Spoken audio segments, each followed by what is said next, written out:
Bean dip, bean dip, bean dip, bean dip, bean dip, bean dip, bean dip, bean dip, bean dip, bean dip. How's it going, readers and Gorillaz fans, and welcome back to GP Reads. I am your host, Grant Reads, and today we're going to be breaking down what actually happened in this phase, in this Gorillaz phase. Not just the music video, but in this phase in general, what the music video actually means, and then we're going to go over some more of the finer details from the music video, and break down some of the comments we got from that first video we did. Basically, today is the actual explained video, and the other video was just kind of me analyzing and explaining what I thought the video meant.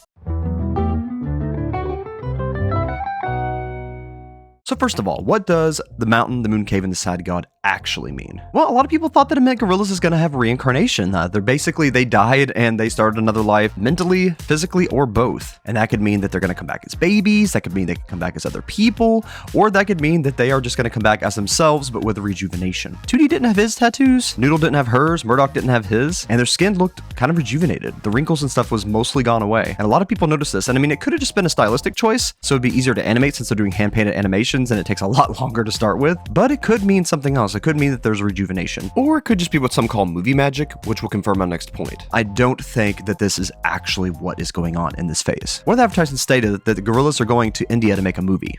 The Gorillaz went in search of something. They wanted to shoot a movie. But then they said they become the movie. They wanted to shoot a movie, but now they are the movie. So this is where people thought this actually happened to them, but I think this was actually just advertising. You know, they try to upsell it, they try to make it sound more mysterious, more scary, and I think that's what happened here. I think the truth of the matter is they actually did make a movie, and maybe the tone of the movie changed due to outside influences they encountered in India. Because when they entered the Moon Cave, Russel's power to channel spirits seems to have caused the cave paintings to come to life and be animated. And in doing that, it did change the tone of the movie. At least this is what I believe happened. It also invited the ferryman to appear. So this did change the movie, but I still think it was just a movie with a few real-world influences and changes added. And what actually happened in this phase is basically their Indian vacation. And that's why all the other images we get is them traveling around India, trying all the food, interacting with locals. I think that's what actually happened in India. And then they also made a movie, and that's the true phase. It isn't this reincarnation cycle thing, that's just the movie they made. But the Hindu gods did appear, and I think it's the same reason that the spirits appeared in the Moon Cave. I think Russel, with his ability to channel spirits, caused the Hindu deities to appear. And that's why he's keeping his eyes shaded. Because when Russel's channeling spirits, his eyes kind of change, and that might freak some people out in public. The music video seems very out of place in accordance to what the pictures are showing in the album and all the promo art and everything. But going back into the music video, there are some finer details that we did not comb, so I really want to go over those. The scene towards the beginning when they all re-meet each other. But with Gorillaz, their bonds are so tight that every time they go through the cycle, they end up back together again. History tends to repeat itself, and that's for a reason. And that's why we see 2D with the steering wheel, because as Boss Muffin mentioned, 2D is holding a steering wheel because two separate car incidents caused by Murdoc resulted in his two dents in his head. Hence the name 2D. That's how he got his name, that's how he got his identity, was from the car accidents, which is why he has a steering wheel. So what happened was I was out one day on a nicking spree, hoisting we call it, on the rob. August 15th, 1997, first time we met. Yeah, like I say, I was out robbing on a nicking spree, yeah, right? And what I had in mind was to crash my car through the front window of this music shop and then steal a bunch of the keyboards, and form a new band. It was the shop I was working in. So I crashed the car through the window and it landed straight in 2D's head. Amazing, direct hit. Knocked one of his eyes straight out. So one time when we were mucking about in a car park in Nottingham, 2D actually went through the windscreen. And I think it was that second car accident that actually brought him back round. That Murdoc is holding the snake, well, the snake oil, the bad deals that Murdoc has made with the demons. Also, the fact that the demons and the devils, a lot of them represented by snakes, but also the Hindu deities. So that's kind of his representation of the bad deals, but also the divinities and everything he's made a deal with to get where he's supposed to be. He always ends up in the same place because of the bad deals with the entities. Razdazzler commented, snake might be symbolism for his repeated aggressive nature towards animals. Example, the eel. And I would be inclined to believe that. And the Russel just kind of came out of the blue. And he just was the perfect person they needed, and that was represented in him just showing up. I found Russel, our drummer, working in a record shop, Big Rick Black's Record Shack in Soho. Everyone had heard of Russel because he knew everything there was to know about hip-hop. He was the rhythm king, and also he was possessed by the undead, ghostly spirit of his dead friend Del. Good drummer, too. So I kidnapped him and took him over to Kong's studios, which was our headquarters. And then Noodle, of course, she came from Japan, so the dragon symbolism, being in reference to Eastern culture. And I also do believe the dragon, her writing on the dragon represents Noodle's rough past, because she was trained as an assassin. She didn't have a normal childhood. So I think it represents her turbulent childhood until she was actually able to move on and become part of the band. And the fact that she was shipped overseas or crossed over the river, as depicted in the music video. We stuck an ad in the music paper NME. I can't remember exactly what we wrote. I just know it stated, "No hippies." Moments later, there was a knock on the door, and there was this FedEx crate outside. Nothing more. No one there. Just a crate. We opened it up. And inside was Noodle, our guitarist. We were a band! So it's representative of their beginning, but it's also representative of their end, because I've seen other commenters say that this may be the way that they died. Murdoc got bit by a snake, which started him into this new cycle. 2D got in a car accident, which is what he died from, started him in a new cycle. Noodle either drowned or was killed by a dragon, started her new cycle. And then Russel just died from natural causes, because he made a very big focus on him losing weight in this phase due to all the stress and anxiety and caused him in the last phase. And all these things just kind of stacked, and he died of natural causes. Now, Jamie said this video is made for interpretation with many different actual outcomes, so your view is just as good as anybody else's. They could have died, and this is how they began this cycle, this infinite cycle that we keep seeing in the music video, of them reaching the end, dipping into the water, and restarting. But again, I think it's just a movie, and again, I think it also represents their end, the end of being stuck in their pasts, as they march off rejuvenated into a new future, free of all their bondages, or anything that held them back in the past. Hence, no tattoos. Another thing about the music video, it's very representative of the story of life. We got the dragons, or the serpents, Garden of Eden, and then Noodle's having to come out of the Garden of Eden. She realizes she's naked, she covers herself. It's kind of the story of Adam and Eve. When they were brought out of their innocence, they realized they were naked, covered themselves. Then we got people traveling through life, discovering things, discovering nature, discovering the good and bad of progress through industrialism. And then the Moon Cave, there's a lot of symbolism in the Moon Cave. So we got just kind of all the different ages.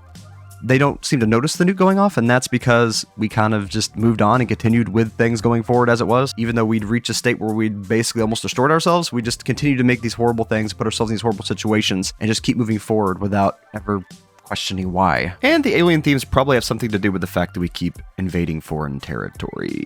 Yeah. But alternatively, it could mean that we've moved away from this destructive way of thinking. It's an awakening, a progression, which seems to be a very strong theme in this music video. But at the end, when everything is gone too far and the world breaks down, that represented by the face crumbling, we're brought back to the beginning and it restarts again. It's a cycle of life and death, infinitely. And again, I said I'm going to get into some of the finer details, so we're going to go through some of these comments and get some more insight.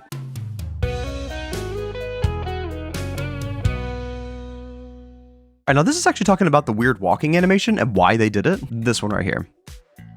And Maisie Grace 9928 replied, "It's the same walking animation from the Jungle Book, which explains it, I guess." And that is definitely one of the references to the Jungle Book. And then Partytime VRGT said, "What if they reincarnate into their old designs from phase 1 and phase 2? Well, I mean, they did say the end is the beginning. They've really been reinforcing that idea. And they had the Gorillaz 25 pod, they had the House of Kong, they had the GTV with the description, the end is the beginning. So, I mean, they could. I don't think they will, but it's definitely an open possibility now." And Jay the Human 2552 said, "I'd like to think Murdoc was holding a cobra because the venom is the closest thing he can get to his average alcoholic drink. Knowing him, he probably drinks 99% absinthe. It could actually represent his alcoholism. I didn't think of that." And then Devanj Kajanchi pointed out, "I believe Noodle riding on Russel might be a reference to Mowgli riding Baloo in the Jungle Book." And yes, I think it's definitely a parallel to that, but I don't think it's just that. Noodle has ridden on Russel before when he was giant. I think it's a reference to both of these things. Some people say no, it's just the Jungle Book, but in my opinion, it represents both. It can definitely easily represent both. Embroidered Ragdoll said, "Lore-wise, I do think that the blue guys in the Moon Cave are all of Russell's ghost buddies. I do think there's something beautiful about De La Soul doing audio for that scene too. Yeah, it is definitely reminiscent of Gorillaz The Beginning and Del and Russell just letting Del go. I don't think Del actually came back. I think the Del mist coming out of Russell was him letting the past become the past instead of being a haunting reminder of what happened." Hodgepogger said, "Is this the only music video where they're put at the end as starring the band? It makes it feel less like it's canon and more like it's a movie." And again, that is kind of referencing what I was talking about there, with this phase being they went to India, this is their trip to India, and they made a movie while they were there. And that's not actually what happened to them. And then the Gominizer 4711 said, at 11:56, "So Tootie's butt is actually important lore-wise? I don't remember where the quote was from. It was either from Enemy Interview or in the Rise of the Ogre book, but it was part of his phase 1 bio. Voice like an angel, arse-like. It's Satsuma. That is hilarious. I did not realize that they're referencing that lore about 2D spawn. What is this? The Starslayer 404 said, I thought the snake represented Paula as well. It's a pretty viable theory, I think. I think it does, but I think it doesn't. I don't think it's just Paula. That was the biggest betrayal and kind of snakery of someone in the relationships regarding 2D and Murdoc and the band. But you have to think that the same thing kind of happened in Cracker Island. It was just the reverse. Instead of Murdoc stealing 2D's girl, 2D stole Murdoc's girl. But I think it just represents all of the bad relationships that Murdoc has been in and his bad past, and kind of overcoming that, coming to peace with that. Right, now we're going to point out some of the characters that were kind of in the background we didn't see. And these are again from the comments. Thank you all for pointing these things out. The Fifth Banana 01 said, the shaman becoming part of the mountain is modeled after Amar Bharati, a sadhu who has refused to unraise his fist for about 50 years. He does it out of devotion for Shiva and for world peace. And I've talked about this guy before, the one that raised his fist. He just, I don't know, it didn't look the same to me because he was like being overtaken by the woods, basically, becoming one with nature. But yes, that's who this character is. Thank you for pointing that out. All right, and this comment comes from Cowstub H-Trive-D 485. I love the video, but at 2:31, the guy isn't a random character. He's AJ Prasanna. He's actually the illustrated version of the real-life flute player who played for the album. And he's also a Grammy-nominated artist. He looks exactly like that in real life, by the way. Oh, wow, you're right. It is him. That is so cool. They added so many little hidden details in this video. This video is so complex. It's crazy. Danielions6269 said, and yes, the snake, the baboon, and the tiger are all Jungle Book references. And the tiger's actually made to look like the one who plays the voice of the tiger from the Jungle Book, which is a really cool little detail they added in. Bottled Water Prod said, at 102, Raiders of the Lost Ark reference, referring to the book scene at the beginning. The Jungle Book references were easy to spot, but I missed this the first time. You know, I actually did as well. Good eye there. There was just a lot in this video. I feel like I missed a lot. Casual Aria said, coming back to this to drop something else I noticed that no one else talks about. It's very minor, but they jumped off the boat from youngest to oldest. This is again a reference to the younger generation pioneering the new social norm. The others will join, even the older generation, who cling to the old world because of the fear of death that the old system brought with it. I think we got a lot of comments from RoRomummy, and we're going to go over all those. I have to respect all the work you put into this. All right, so the first thing they said is, Noodle is a rejection of capitalism. She's in touch with nature and therefore gives life when she jumps on the serpent. You're right about being rebirth. She has rejected social society and has returned to the jungle. That makes a lot of sense. I believe the movement of all unique entities encapsulates the individuals of society. As they walk away from nuclear warfare itself, they move as a collective to move towards the new world, acceptance of nature, rejection of unnatural society. There's definitely a heavy theme of that in this. I do agree with that. Not a rebirth of the universe, but more a rebirth of societal structure or a new way of life. Something fresh. They all sail to a new way of living. In a sense, they transcend. They jump into the deep unknown, away from the known social society, and delve together into a new. The Earth shown is a remembrance of collectivism, and a call to humanity rather than a strive for individualism. The Ferryman is a reference to the scrapped Rhinestone Eyes music video. The smile is a direct contrast to the smile Murdoc gives to the Fifth Horseman, I think Flatulence, or the Boogeyman. I believe this is him meeting himself from the past and accepting the plunge into the unknown, symbolizing moving from his past identity. And again, going back to Murdoc's references, if the bloody smile of the ferryman does represent his smile when making the bad deal with the boogeyman, it's Murdoc being reminded that his past self will only lead to death and destruction. This is also connected to Murdoc holding the dead snake at the beginning. It's a reference to Murdoc slipping back into bad habits. So this is basically all about him trying to overcome that. This can also be interpreted both in transcending sense of self and a rejection of social construct to give the known and to move or plunge to the future of the unknown. A direct comparison of destructive progression versus regenerative nature. It is a message of the collective to come together to form a new world. Together we can repair the damage done by profit, but only if we accept we are no longer alone. This is definitely highlighted in the Plastic Guru references and symbolism. It's key we transcend from what we know to journey to an unknown. Forget this destructive system and move as a collective towards a regenerative future. What I believe the mountain is a platform utilized to speak to the masses, like shouting into a void, an opportunity to awaken people to the corruption found within our division, and to define our sense of collectivism to survive as a species. This world defines others as competition and thrives on our division. The truth is the workers of the world suffer the same instances, but alone. We all must unite against the common enemy and move into the future willing to idolize everyone and not just the rich. Hinduism defined the collective. It's a rejection of Western religion of individualism. I believe the snake oil is symbolic of deception within capitalist trade. He will not sell his wares without profit. He exploits the weak by offering cures. It's a representative of corruptive capitalism. And when 2D tries to pay with the flies, it's a reminder of Murdoc's Murdoc's exploitation of 2D's income and how his greed affects 2D's way of life, or the greed of the rich affecting the innocent workers. And again, that's that parallel there. But the snake and Murdoc's hookup defines how he tends to dip back into corruption and the exploitation to further his lifestyle. Like I said, there's definitely a real world message here. The mountain is not just about the lore, it is not about the Gorillaz, it is not about the band, it is about the world. Finding truth, finding your truth. I mean, the song The Plastic Guru was talking about fake truths and accepting your own truth, making your own truth. I mean, there are some things you basically just decide for yourself, but there are actual truths and actual things we need to start thinking about and moving forward if we want to actually survive and not end up in a nuclear apocalypse. And honestly, I think The Plastic Guru is in reference to Murdoc. It's his past self. It's how he used to be. And that's why we get the similar look with the eye and everything. It was all about profits, how he even sold his soul for profit. He exploited everything for profit and fame. But it was a destructive pattern, like with the whole Cracker Island situation. And it's mirrored in human society. With everything being about profit, we've started destroying nature, polluting the planet. And this is about returning back to nature and finding a way to move on that isn't so destructive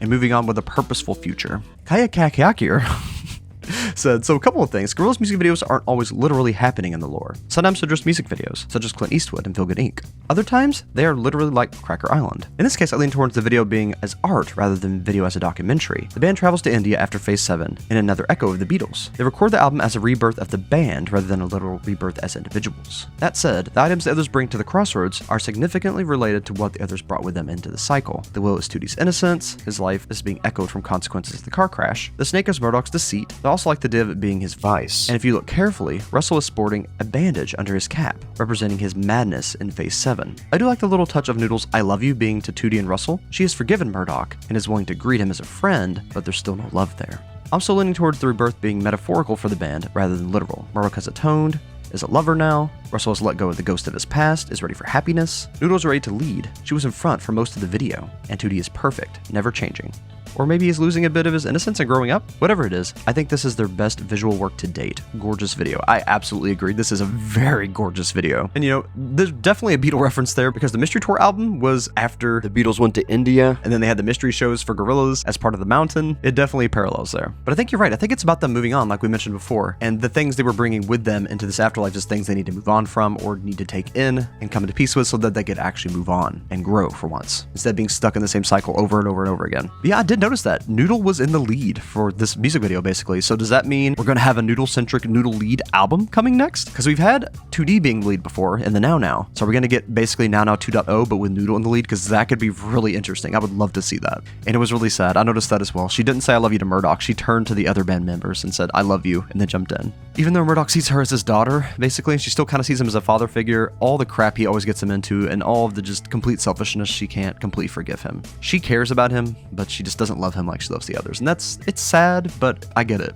And I think 2D is growing up a little bit. It's difficult, but he's getting there. He's got a lot of things going against him, poor guy. And Maddie C6B said, I know this probably isn't important, but I thought it was interesting that there's also a Cybertruck in the Moon Cave part of the song. Oh my gosh, I didn't notice that. You were right. I mean, that is definitely a part of history.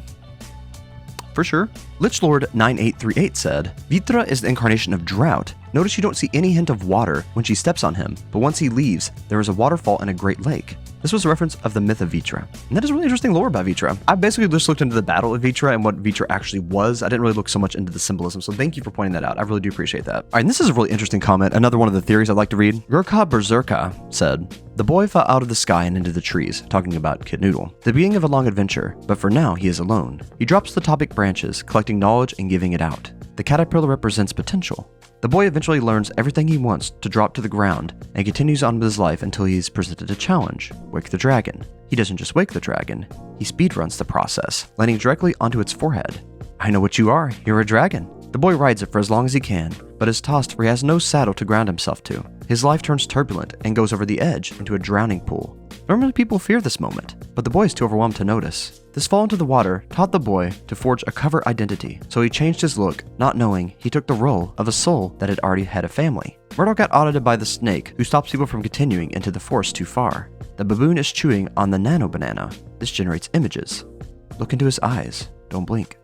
Long story short, the moon, those runes, that is mathematics, equations, theorems, the dangers that come with them. You can see it in the rock splitting, Moore's cycle on that black hole maths, Blotzman brain, Darcy and Stokes' Law, all dangerous god math wrapped in the safety of primitive Bushman understanding, effectively turning them from weaponizing maths into conceptual tools used to create a new reality. The whole adventure is a journey for these folks to gain knowledge that they're not supposed to have. The dude is rapping because there is no fear here. The fear of the scientist is not shared by the band, so nothing happens. The universe doesn't pop. They drop off the boat. That's just them diving headfirst into the new project and taking all the fears and anxieties along for the ride. Murdoc doesn't let go of these things. He holds onto these things far longer than he should, but this new boat driver is useless to him, like a new band member who cannot play an instrument, so he bails and follows through. There you go, my take on it, because the journey of pain and discovery ended the day this film clip was released. I refused to return to the project I started. I think it is the band moving on. I think that's one of the reasons they wanted to rehash so much in this phase, is because they want to move away from that. They want to have a clean slate, a clean start every single phase. And what I mean by that is, of course, they're still going to have their identities, they're going to still have went through the things they went through, but it's not going to reference the old lore so hard. Every phase is going to be all new lore, all new people, all new experiences, and it won't rely so heavily on the past. It'll focus on the now and the future, which is good because there's so much lore, and the lore is so convoluted right now that it's pretty much pointless to try to go back and solve everything, especially with all the retcons. So I think it's a good idea to go ahead and have a soft reboot in that way. So good on you, Jamie, for doing that. And Denpal said, I'm reminded that the video where Jamie basically said, I count on the fans to remind me of what the lore is because I tend to forget. The video uses mythology, folklore, and cultural symbols as a backdrop because it's the best way to express the story of life. The short works on a kind of dream logic, where it's less about cause and effect events and more about thematic, symbolic events. The characters are being reduced to archetypes because it's more about the journey than it is about them. When the band shows up, they're holding symbols of their role in the story. Noodle is a kid turned adult wearing a cape because she's embarking on a coming of age, hero's journey type of thing. She's answering the call to action and setting off on an adventure. 2D, her big brother, who you know as the frontman of the band, holds a steering wheel because he's her guide. He's the one who's most visibly excited to accompany Noodle to the mountain. He's the one that seems happiest to finally get there. He's the one she says, I love you to at the end of the video. Murdoc holds a seemingly dead snake because his archetype is one of corruption. He represents mischief, temptations, and vice. Noodle's jungle paradise can be directly compared to Eden, right down to the moment she notices her own nudity, a direct parallel to the Adam and Eve myth. So it only makes sense that Murdoc's arrival features a serpent. His role in proceedings is to sow a bit of mischief. And Russel, the calm center of the band, has nothing but the clothes on his back and the warmest smile in the world. He's the observer, the protector. His very presence is the role he plays. This all leads to a journey that whizzes by, but is packed with moments we expect from a story like this. Side characters like the snake oil salesman Murdoc, flipping the symbol of the predatory snake by revealing he's more corrupt. A journey through the wilderness that could span days, weeks, months. See, Jamie said he wanted this music video to be symbolic so that everyone could have their own experience, and this is exactly what I'm talking about. Everyone gets their own interpretation, their own version of the story, and each one is just as legitimate as the others. Megan Shot 445 said, might also reference Damon Albarn leaving Gorillaz and getting new people, like Gorillaz getting reborn with new people coming in. Maybe, but not right now. Damon and Jamie have talked about when Gorillaz does eventually retire in like the next 10 years or so, and they said they're not going to end Gorillaz. They are going to have new people take over. Don't know how I feel about that exactly, but it could be in reference to that coming and being something in their thoughts because they did talk about it in a recent interview, so very possible. All right, the next comment I'll be covering is by RifuTD. And they said, my question when you get to talk about the album, how do the songs connect into the story, if it does? The Mountain, the Moon Cave, and the Sad God are the songs at the beginning, although I guess the Sad God is a song at the end. Honestly, I don't think that the songs connect to this phase all that much. I think it more so connects to Jamin. What? I think it more so connects to Damon and Jamie and their lives, all things they're going through, and the state of the world and everything that the world's going through right now. There is a lot of real-world connections in this album. Fulan Devi, Che Guevara, Amar Barati. We've went through some of those in shorts, and there's a lot of real-world connection in this album. It is very much so focused on the real world. So that's why I'm a little bit afraid this phase isn't going to have a whole lot more to it. Jamie said that the music video was the story of the mountain, and then the images would kind of complement that. All I'm really hoping for is we get some interaction with the band. I mean, that's all we can really hope for at this point. I think the actual story of the mountain is basically their trip to India and the music video they made while over there. I don't think it's going to actually have anything else to do with India at all. If anything, it's just going to be them in Kong Studios talking to us. But luckily, they are working on the next Gorillaz album, and they are traveling to work on that next album. So we'll be getting some story here soon. It just probably won't be the mountain story. And that'd probably be about a year or two. It usually takes roughly 2 years for a Gorillaz album. Sometimes it's one though, so we may get surprised like we did with the fall. All right, now we're going to read Arcany's theory. Arcany said, my theory previously posted on Reddit, but I still like this theory and I wanted to recite it. The Mountain, the Moon Cave, and the Sad God music video is about carrying things from your past and being able to move away from them. This is especially concerning the backstories of each member, pre-phase 1, with very subtle references. To me, this seems mostly evident in each member initially carrying an item. 2D has a steering wheel, Murdoc has a snake, and Russel has his glasses. Murdoc's snake represents the snaky past. It's something he's tried to move on from, and he's definitely had some bumps on the way to recovery from it. I interpret him getting grabbed by the real snake later in the video as him being forced to confront it, being thrown back into it, something like we've seen in phase 7. But he's able to make peace with his past, blowing kisses, and leave it behind. His hesitance to join the others at the bottom of the river at the end implies to me he believes he's not earned the right to join them. Maybe the ferryman understands this, and his seemingly ominous smile was actually the suggestion that he has. Assuming reincarnation theory at the end is true, it's possible that the ferryman is one of Murdoc's past lives. For Russel, I think his glasses are to symbolize him overcoming his ghostly curse. While the voices are still there, and he's able to hear them, much like the one-lensed glasses, he's seeing ahead now. He's always been the type to care about others, but now that he can think clearly, especially after the last phase, he can lift others as well, as shown by him carrying Noodle along the river. Noodle's the most interesting case, since she's sort of the main character of this video, being the first we see, and the one to have the only non-lyric line, "I love you," lip-synced. Now this means a lot in my mind because she, like the others, has had an arc, just less obvious. We see at the beginning of the video her being alone as a child, in a sort of dangerous situation in the jungle. Her arc to me is her pride in the weird found family that is the band. She's initially been swimming alone, but with Russel's help, she's not, and they're all able to do whatever it is that happens at the end together. You know, actually you've got a good point there. I think it is about them moving on. It is about them confronting their past, making peace with their past, so the cycle won't continue indefinitely, and they can actually move on for once, because they have been trapped in a cycle.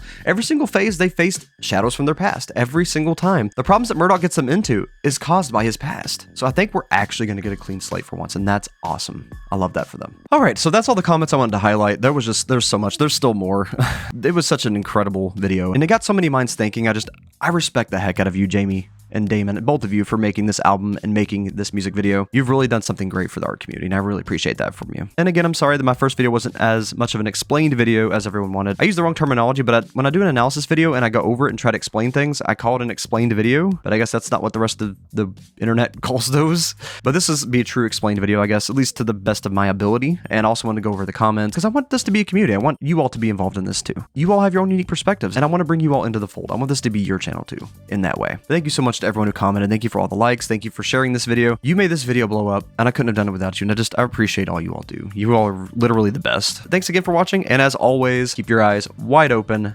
never stop reading, and remember, phoenixes always rise from the ashes.